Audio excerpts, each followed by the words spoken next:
Peoples party لکی مروت کے زیر اہتمام نہتے کشمیریوں پر جاری بھارتی مظالم کے خلاف اور کشمیریوں سے اظہار یکجہتی کے لیے نورنگ میں احتجاجی ریلی نکالی گئی. مزید دیکھتے ہیں اس رپورٹ میں. پیپلز پارٹی لکی مروت کے زیر اہتمام نہتے کشمیریوں پر جاری بھارتی مظالم کے خلاف اور کشمیریوں سے اظہار یکجہتی کے لیے نورنگ میں ریلی نکالی گئی، جس کی قیادت ضلعی صدر ضلعی ناظم اقبال حسین ایڈوکیٹ نے کی اور اسسٹنٹ کمشنر لکی مروت نادر شہزاد نے بھی خطاب کیا، جبکہ اس موقع پر ایسی سب ڈویژن بیٹانی نعمان علی شاہ اور دیگر موجود تھے.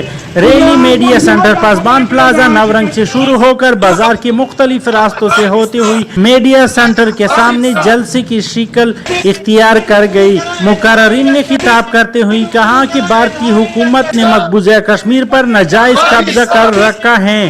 بھارت مقبوضہ کشمیر میں مسلمانوں کی اکثریت کو اقلیت میں بدلنے کے لیے اسرائیل طرز کی ظالمانہ اقدامات کر رہا ہے. مقررین نے کہا کہ دکھ کی اس گھڑی میں پاکستانی قوم اپنی کشمیریوں بھائیوں کے ساتھ شانہ بشانہ کھڑی ہے اور خون کی آخری قطرے تک کشمیریوں کی آزادی کے لیے جدوجہد رکھے گی.